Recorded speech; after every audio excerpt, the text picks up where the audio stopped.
If you're building your ABA company and you're tired of guessing, this is for you. We built the EBCBA blueprint to give you real structure, systems, and support without the fluff. Details are in the description. Welcome, everybody. So we have Eleanor Neff. Eleanor is going to roll through some streamlining tips for specifically about Central Reach, organizing the goal libraries and sharpening up our clinical documentation. Really excited to learn something new. Eleanor, take it away. Thank you. Okay, so my consulting company that I started about a year and a half-ish ago is called Clear Clinical Consulting. So I thought I would just do a quick little introduction to myself. So I have 3 children. You notice they're wearing their silly-looking bucket hats. This is because we currently reside in New Zealand right now, and these hats are mandatory while they're at school because they're outside for a large part of their day. My husband coaches soccer, so if you follow soccer, you might be familiar with the Australian Professional League, but even if you do follow soccer, you maybe never heard of them, which is fine. So he works for the Wellington Phoenix and their academy. Again, about 2 years ago, he had this wild idea to move to New Zealand and to do an adventure for a couple years with our kids. I do live across the world right now, which makes scheduling meetings can be a little bit tricky, but I get it. I work it out. A little quick introduction about my career path. So I became a behavior analyst in 2013, and I did the standard kind of trajectory of what behavior analysts do. So I was in a clinic, and then I was in home and school settings. I helped open a clinic in Chicago. From there, I should probably say it's not uncommon for us to move out of the country. So at some point in my career, I think it was 2016, we up and moved to Spain for a year also. And that's when I got into doing some remote work. The time difference was worse then because I had to work late at night and I'm a morning person. I did some remote work. We came back to the US and I did more clinic work. And then COVID happened and I went back remote. And then I fell into this role of being a clinical consultant. So I have been in the consulting space for about 3 years now. 2 years of my consulting experience was working underneath another consultant, another agency, where I really learned a lot about what it means to be in the consulting space, like kind of the do's and the don'ts of being a consultant. When we decided to up and move our lives across the world, I decided that I probably needed a little bit more autonomy over my schedule. I didn't know what the time zone was going to be. So I decided to kind of branch out and do my own thing. I do a handful of tasks with my main focus being on helping companies organize and set up their central reach. I also, because I find this is so important to keep me really grounded in our field, and I just think it's so important. I still carry a small caseload. So I see a couple of children. I do see them remotely. I fill in for at my friend's company for behavior analysts if they're out on maternity leave or whatever the case might be. And then I have a private family I see here in New Zealand. I've considered taking on more families here. It's just hard balancing the time and 3 kids, and my husband does still work quite a bit. But I do like to stay connected. I like to stay connected to the clinical side of things, so I don't lose touch with that. But I have found that being a consultant requires a lot of compassion. And so when companies invite me into their central reach, I really try to look at it from this is an honor that they've asked me to come in and help them. And also, more often than not, I'm a non-billable expense for them. So I have to be I have to be careful and I have to really make sure that I'm going into their central reach or whatever their EMR system is, and I'm doing it from a helpful, supportive viewpoint. So one thing as I've been in this consulting role for a couple of years is I have learned a lot about where our industry is, where the field is at. And by looking into other companies, right, across the US, I have been able to see certain gaps that happen within our field. And really, these gaps, I think, stem a little bit from how we are currently using these EMR systems. And when I say EMR, the Central Reach, the Catalyst, Rethink, Motivity, whatever it is that the agency is using. And I continue to see the same gap from agency to agency. And it really doesn't matter which EMR system it is. Yes, I spend the majority of my time in Central Reach, and that's what I specialize in. but I've also been in Motivity, and one of the clients I use is in Motivity, so I've had to learn that system as well. And so while I think that EMR systems have advanced our field, we have a lot of advancements, data collection is easier, and these EMR systems are definitely here to stay. I do think these gaps exist. And the gaps that I continue to see is that the way that our therapy was built, right, is on that old school binder days. So that does say my age a little bit if I talk about binders and using paper data sheets. But in respect to our therapy, that's how our field was built. That's how we did our one-on-one therapy. That's how we structured our sessions. Even before insurance was paying for all of this, we really built it on, here is your kid's binder. This is basically their curriculum. This is what we're going to do over the course of the next 2 years or whatever the time frame is.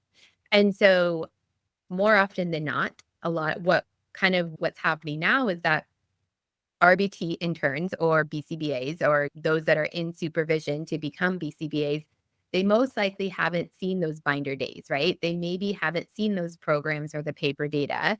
And when the RBT becomes a BCBA overnight, they might get cases also, right, from another BCBA who wasn't part of those binder days. Or maybe, right, on the flip side of that, maybe it isn't a BCBA that's been around for a few years and they do remember the binder days, but they don't understand the system enough to take what they actually want to do in their clinical work and apply it to the system, right? To the software. And so what ends up happening is the softwares they dictate how our therapy is conducted. The software dictates how we collect the data. And when that starts to happen, the BCBA loses their clinical style. They lose the therapy that they want to do, and they lose the quality of their therapy that they're giving to the child or the individual. Okay, so I think then sometimes as consultants, or not even just consultants, right? This happens with anyone. We see these gaps, right? So this gap in our industry, but who is to blame? And I think you can point fingers, right? Oh, I just got this case from someone else, or I inherited this case and it was like this, or this BCBA didn't have good supervision, so I don't have good supervision. We might even blame the funder a little bit on some of these gaps. Oh, the insurance company has all these crazy requirements, and this is just what they'll accept. And so this is why I do it this way. Or even the other thing that happens is the insurance company, they haven't given me any pushback. So I'm just going to keep doing it this way. And so I think, though, we can do a little bit better. And I don't really think that there's any sense in doing that blame game, right? I think what we need to do is we just need to do better training. We need to understand better. We need to learn these software systems, not just to get by and to create a data point in the client's folder, but we need to learn them to understand them, to truly understand how they work. So how do we do that? We need to combine our science, right? We are built on science. We're built on evidence. We have to combine that with learning and understanding of how these software systems work. So I meet with BCBAs on a weekly basis, a handful of BCBAs from different organizations, and they're brilliant and they all want what's best for their kid. They want to do therapy. They want to use these things that they've learned, but they feel stuck because they don't know how to put them into central reach. Or they even will say, I don't know why the data is doing that. I don't really know what that means. I don't really understand why this RBT is collecting data on this. So again, it's back to that idea that we have to learn to dictate the system, the software, so it doesn't dictate our therapy. I, for instance, have a very unique style to when I do my clinical therapy and how I introduce programs with kids. And so it's evolved over the years, and it probably has something to do with me having my own children or just being around children. And so and this happened to me when I was having to learn Motivity recently, is that it can become very frustrating if you don't understand your software system because of the limitations of the system. So then rather than working through that and learning it and figuring out how the system works, you just feel the constraints of it. So if we can understand how things work, if we understand these software systems, we maximize the system, it puts us in a better position to deliver high quality therapy. And we learn to not be as annoyed with these software systems, right? We learn to, okay, yeah, there's going to be glitches and things are going to happen. But for the most part, I understand how the system works. It just puts the BCBA in a better position to do that. Okay, so how can my organization help? And I'm going to go through some examples of things that I've done. A lot of times I meet with companies and I just help them to get organized. I always start with the discovery phase. And when I get a new agency that I work with, just to see, hey, like, how are you organizing your system? Because there's multiple different ways to organize Central Reach. I also look at their data collection, right? So how are you taking data, right? Does that data actually make sense? Because sometimes it doesn't. And if you're not careful, Central Reach defaults to it to percent correct, I think. So if we're looking at behavior reduction data, but now we're taking percent correct and the BCBA didn't catch it, this doesn't really make sense. We need to link those goals back to medical necessity. And there's a very specific way to do that. And it can get a little bit complicated, but it has to be done or you're going to get denied. And I also really stress to the BCBAs that I work with is that they need to stay creative. If you're struggling to get your program into the system, so then you just give up and you don't write your program in a Word document, right? What do you want it to look like? Okay, great. Now, how do we get that so it's inside of your Central Reach and your RBTs are running that program that you've spent so long researching and creating? So I guess in general, my consulting company is built on this idea that behavior analysts need to do better, but in order for them to do better, they really need to be taught how to use the software system. Um, okay, so once you get organized and you get through the pains of learning the system and figuring out what needs to happen, then we learn to maximize the system, right? And every time now when I see the word maximize, I think that I just put this into Chat GPT, but it really is about maximizing Central Reach system. So here are 4 examples of how I have learned to maximize the system, and I've taught others to do the same. First off, putting the parent interview within the client's learning tree. And you create a whole format and template to do this. And what this does is, first off, when we do our parent interviews, a lot of times, depending on your funder, so, check funding, but a lot of times this is a billable appointment, right? So we can use our 5-1 code to do our parent interviews for our assessments as long as we're face to face. And if we are now filling out information that's in the learning tree, well, we get to link that back to the client's actual report. I also teach them how to set up your data so that your data is going to be linked back to your report. When we get into the report, a lot of times what I hear behavior analysts say is, my report doesn't pull the right data and I just delete it and have to calculate it myself. Then I go on the back and I look at, well, how is it actually pulling the data? And because most of the time, even though Central Reach has its glitches, most of the time, the system is being told to calculate the data based on a certain standard or a certain set of criteria. So a lot of times it will be looking at the average data that was collected, and the behavior analyst just wants the last 3 days of data collected. I also teach them how, and we set up systems to house all of our assessment information within our learning trees, and all of our background information on that child is housed in the learning tree. So if I'm back in the day when I would go and I would make my report, and a lot of companies still are using Word documents, right? If I'm going to do my reassessment, I might just take my initial assessment, open it up from that client in a Word document, click save as, and then just go through and update the goals, right? That's the easiest way to do a reassessment. On Central Reach, you can't do that. So what ends up happening is, if you are using the notes and form feature in Central Reach and things are not linked back to the learning tree, you're just retyping and reinventing the wheel every single time you do this report. But if you can house it in that learning tree and it's set up correctly, then it's a matter of just clicking it in, not retyping everything. And again, if we look at the billable time from a business perspective, if the information is already there, then this is a great opportunity for a BCBA in training to start pulling information for you or having an intern do that. And again, that's going to save on the overall non-billable time for the behavior analyst. Also, I've helped companies create goal banks. And the one thing that I tell behavior analysts all the time is, hey, if you're making that program, make it in a library, because then you can share it with other clients. One disadvantage to Central Reach is that if you make a program in a client's learning tree, you can't give it to other clients. But if you make it in your library, then you can share it out. I know in Motivity and Rethink, both of those platforms allow you to share across clients. Central Reach does not do that. So you have to get into the habit of putting the information in that library. Okay, so why improve the report? So I said all of that other information, right, about all of this information here, and this is important, and this is mostly talking about our learning trees, right? So then we go on to the notes and forms of Central Reach. So I was trying to take a screenshot of the widgets page in Central Reach, but it had client information in it, so I didn't want to share that. But so if you're looking on the client dashboard and you see your notes and forms widget, and then you see your learning tree widget, right? So those two widgets can be linked together, meaning the information we house in our learning trees, we can pull that into our reports. And so why improve the reports? We want to increase our insurance approval. We want to have graphs and data and all of that information that's in our client's learning tree. We want that to be in our reports, but we don't want to have to copy and paste that.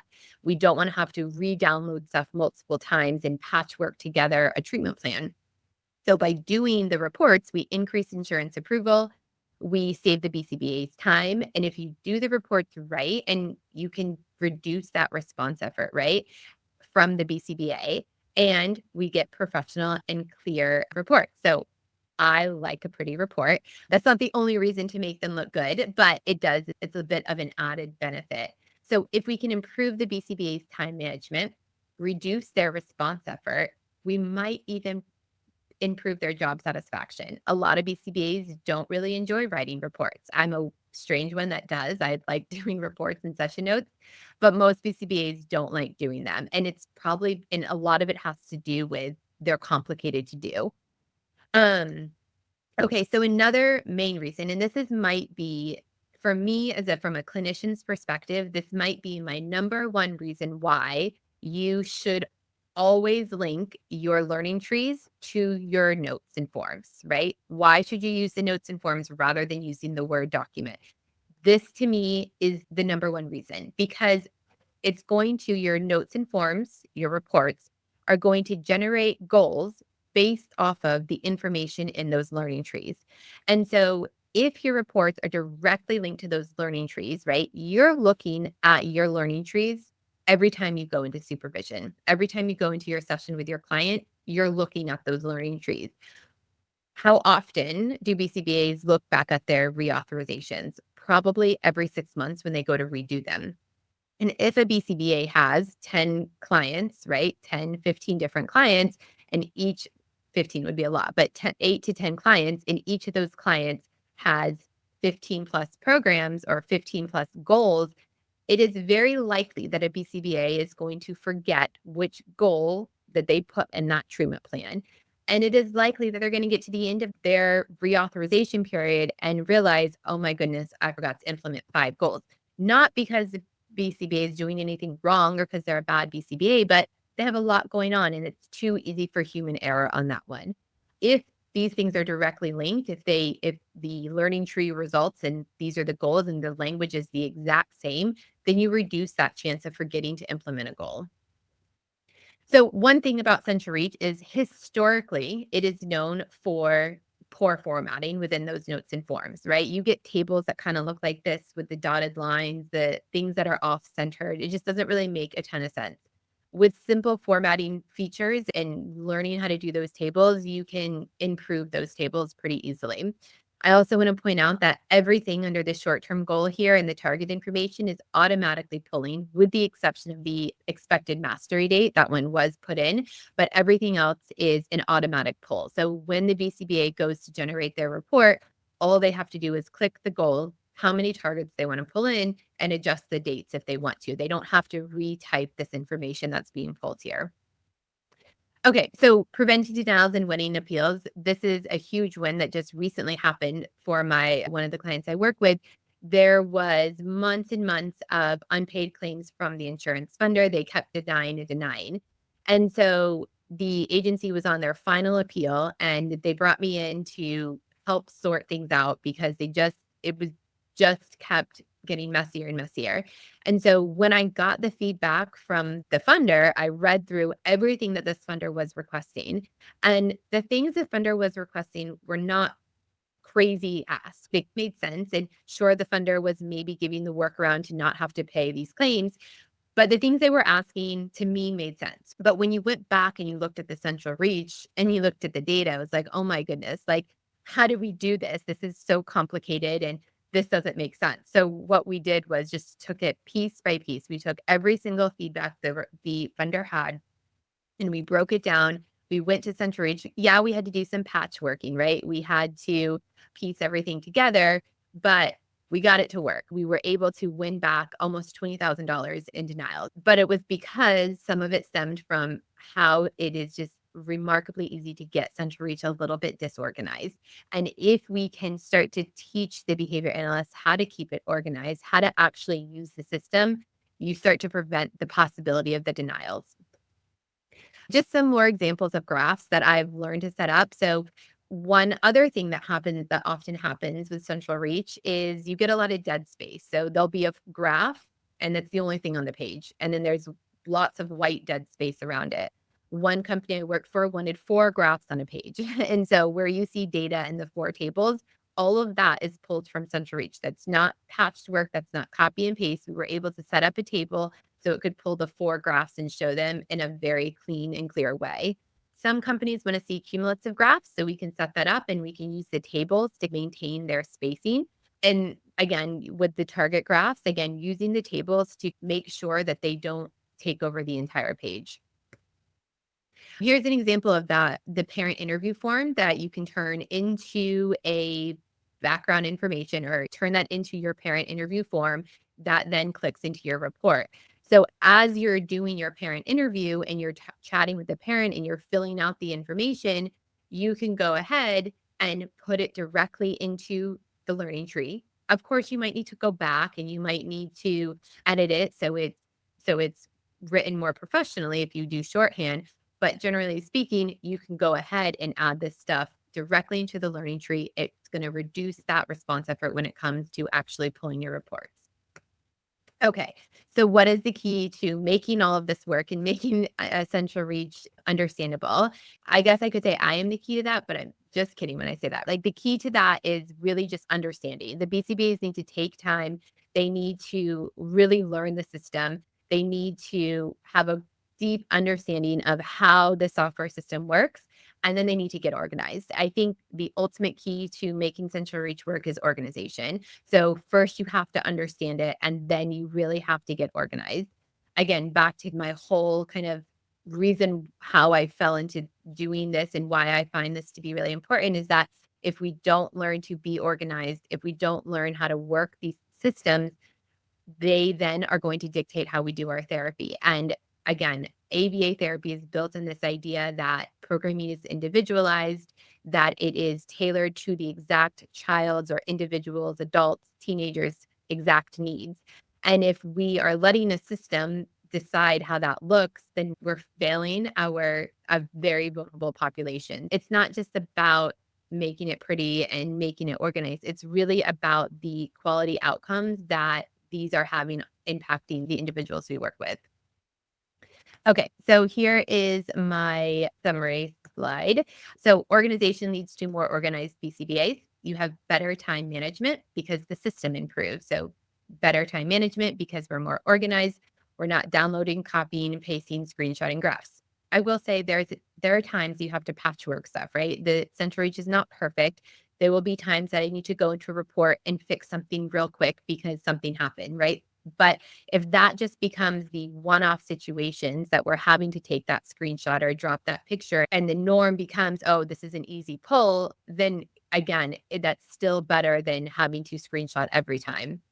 We want less non-billable time for the BCBA. And then that very important 5197151 treatment planning, we can actually use it for treatment planning because we know that 10 to 12 hours for 6 months is not enough time to do treatment planning. Like we need much more time for a 30-hour-a-week kiddo. And so we can take those hours that we have and instead of using them to figure out how to pull Central Reach reports, we can use it for actually planning for the kid. We then have more time for our RBT because we have created a better time management situation. We're not back in our office just pulling a report. We can actually be doing supervisions. We have better outcomes for our clients. So quality improves. and it's better outcomes for the business, right? So even looking at it from a business lens, and I know behavior analysts are not always the best at doing that, but it's still important, right? We want to keep the lights on. We want to keep serving kids, and it is still a business. Most ABA companies are not non-for-profits. They are for-profit companies. And so we have to be mindful of the business implications and the financial burden that it takes when a BCBA is using 10, 20 hours to write a treatment plan when really it can take a lot less time than that. Okay, so the services that I offer is I do customized templates, I do individualized goal banks, I help with that clinical organization, and most recently I've had a need from business owners. A lot of times they're clinical directors that maybe are business owners or maybe are the CEO of the company as well, that they want to learn how to use the system. They want to learn how to create the notes and forms. So I've been offering more of that one-on-one training and support that is really tailored towards, hey, let me teach you all of the things that I have learned over the last 3 years of learning the system. Okay, that's all I have. So thanks for those that have joined. And if you have any questions, I'm happy to answer. Okay. Awesome. Thank you, Eleanor. Anybody have any questions? Just drop them in the chat. From New Zealand. I didn't know you were all the way on the other side, but it's daylight there, right? Yeah. It is. Yeah, it is. Oh, yeah. Oh, I can see it on your screen. Yeah, it's daylight there. It's daylight here. I'm trying to think how that works. So what is the actual time there? It's Friday. It's Friday at 11:30. Yep. Oh, good grief. Okay. So you're way ahead of us. So Yeah. awesome. I work early in the morning. So a lot of Yes. times I start working it switched my camera to my phone for some reason. I start working very early in the morning. I can imagine. So your consulting services, you're able to come in and help with specifically working on session notes, optimizing central reach. What other kinds of things are you zoomed in on in the ABA operations? It's mainly, so I do some of the session notes. It is mainly those reports. So making sure I help the companies to set up so their actual treatment plans and their authorizations can pull directly from their learning trees and making it so it's organized. How can we get a hold of you if we want to hire you? My email is probably the best. My email, or you can visit my website, both of those things, and you can connect directly through that. Awesome. Eleanor, thank you so much for joining us and sharing your expertise. And I'm sure we'll do it again soon. Yeah. Awesome. All right. Good night, everybody. Thank you. We'll see you on the group. You're already doing the work, investing your time, your energy, and your vision. So let's make it count. Build something that works without breaking you. The EBCBA Blueprint is the way. Get started for free with our foundation course.